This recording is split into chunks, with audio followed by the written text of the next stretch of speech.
Be ready. 5 seconds.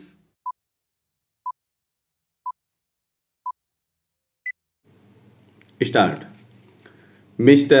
Deputy Chairman, I thank you for having given me this opportunity to express my views on the subject under discussion, the working of the Ministry of Energy. Since the honorable member who spoke before took exactly 30 minutes since this is my maiden speech, I would request you, sir, to give me at least 15 minutes. At the outset, I wish to assure you, sir, and all the honorable members here that I am fully aware of the noble traditions of this august assembly, which since its inception has been and continues to be a meeting place of some of the finest intellects in our country, of scholars, statesmen, and towering personalities who have distinguished themselves in diverse fields. Much comments has been made in the press recently about the present infusion of young blood into this house of elders. I hasten to reassure you, sir, and all the senior members here that they need harbor no apprehension on this score.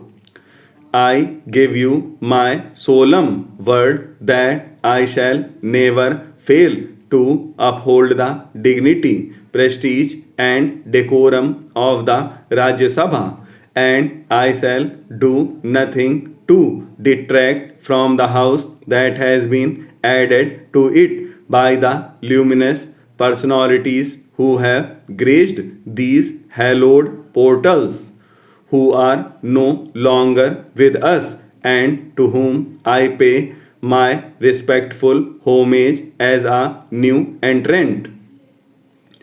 I deem it a great honor to stand here and speak on the floor of the very same Rajya Sabha where 36 years ago in 1962 our great departed leader rose to make his forceful maiden speech which electrified the entire nation, while electrified the whole country with his maiden speech. The theme of my maiden speech today is going to be dedicated mainly to the subject of electricity.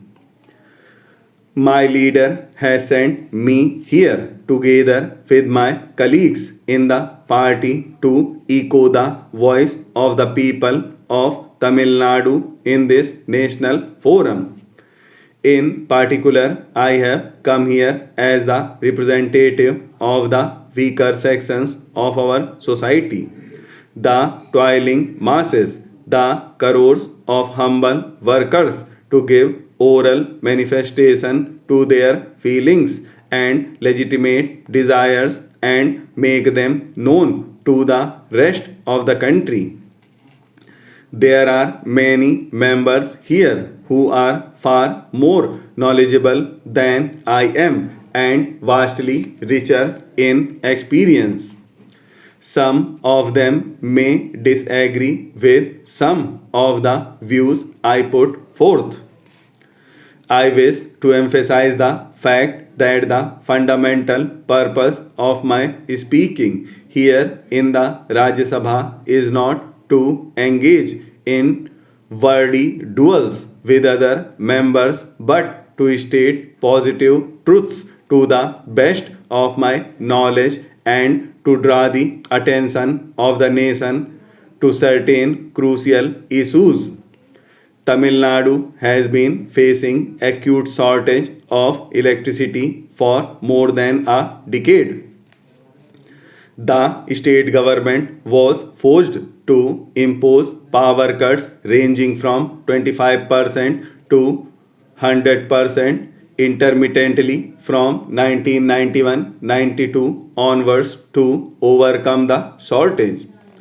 As a result of the repeated power cuts, the industrial and agricultural production in the state has been affected adversely and drastically. Tamil Nadu has very meager hydel potential.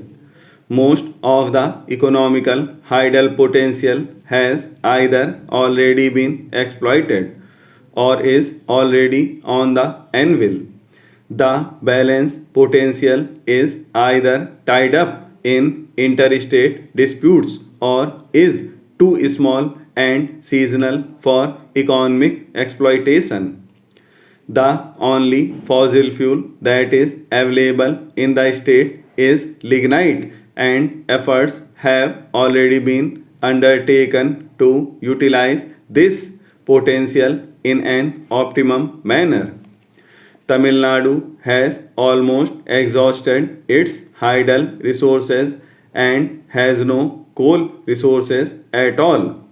For setting up more coal based thermal stations, there are formidable constraints in that coal has to be hauled over long distances either from Andhra Pradesh or from Bengal or Bihar, rendering the cost too high and the availability of coal uncertain.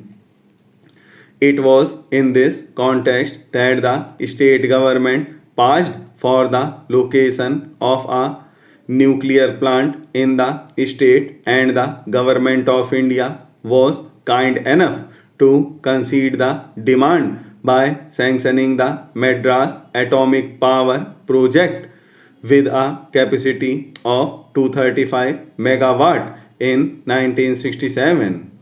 Later in 8th 5-year plan, the second unit also with a generation capacity of 235 megawatt was also sanctioned.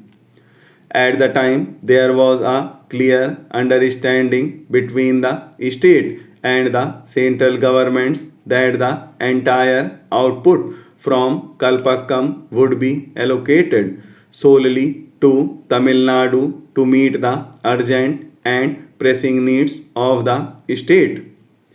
In the year 1988, when the necessary lands were acquired for the project, the government of Tamil Nadu agreed to make available free of cost 2500 acres of land required for the project.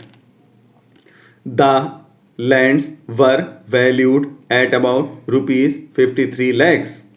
This commitment was based on the confirmation given by the Madras Atomic Power Project authorities to the effect that in return the entire energy output from the project would be sold to Tamil Nadu. Under the new economic program, the poor, the landless laborers, the Harijans were distributed 120 square yard of plot each in every village panchayat, and provision of roads, electricity, water supply were made for them by DRDA. They were allotted plots free of cost. Everyone should have bread, clothes, and house, and that is why our government is helping them in this regard. This is the aim of our party.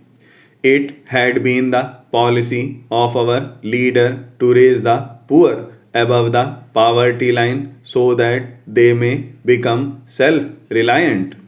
Now, our new leader is also following the same policy. There are no two opinions that previously there was much poverty. The members of the opposition say that the poor have become poorer. This is not correct. The poor have made progress in comparison to the past. You can see the history of the past 20 years to know as to what transformation has taken place.